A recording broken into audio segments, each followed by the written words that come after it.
Welcome back to the channel. My name is Jack. I'm a storyteller and a dungeon master, and today we're going to be talking about how you can create your very own villain for your D&D campaign that is memorable, one that your players are going to actually fear rather than look at like just another monster they need to roll over. Let's go. So in order to create a really memorable villain, let's think about some of the great villains of all time. Thanos, the Joker, Darth Vader, all right?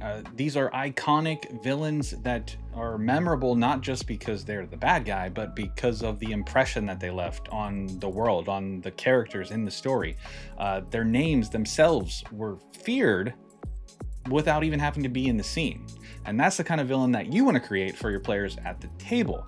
Now, a lot of times in D&D, monsters like Tiamat, right? A very incredibly powerful creature.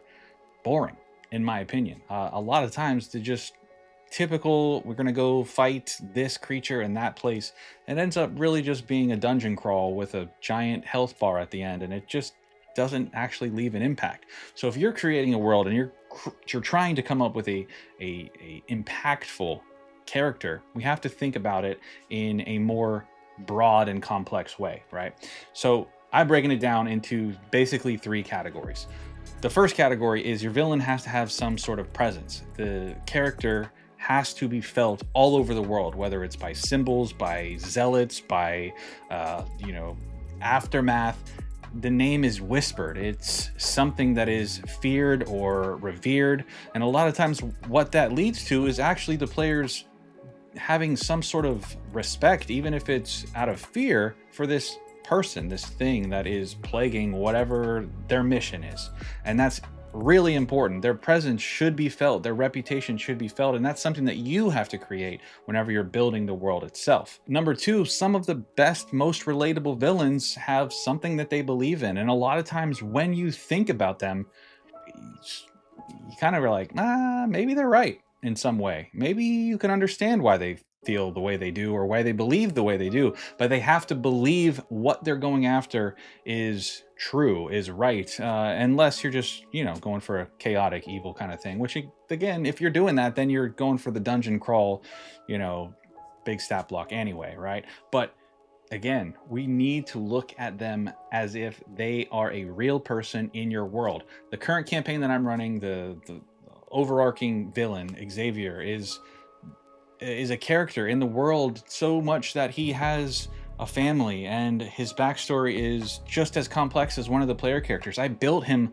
like he is a player character that I could step into and then play, not just a stat block, not just these are the abilities that he has, but again, beliefs, feelings, values, goals, right? All of these things have to be tied up into who that villain is in order for the players to believe you and believe in what that villain is doing, in order to really feel that tension.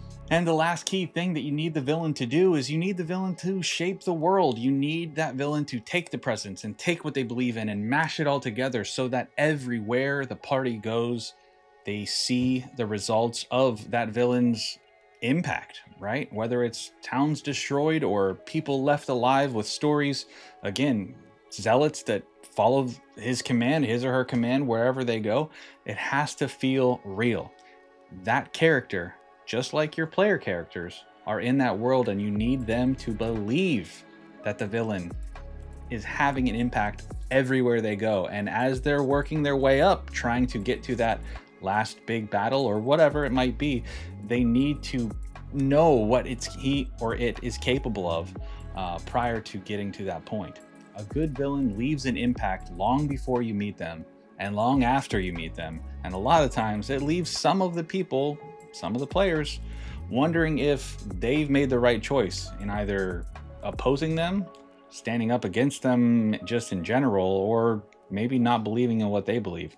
At the end of the day, the simplest way to make a good villain is to make a character that is believable, relatable, and has just as many flaws as your player characters. It's that simple.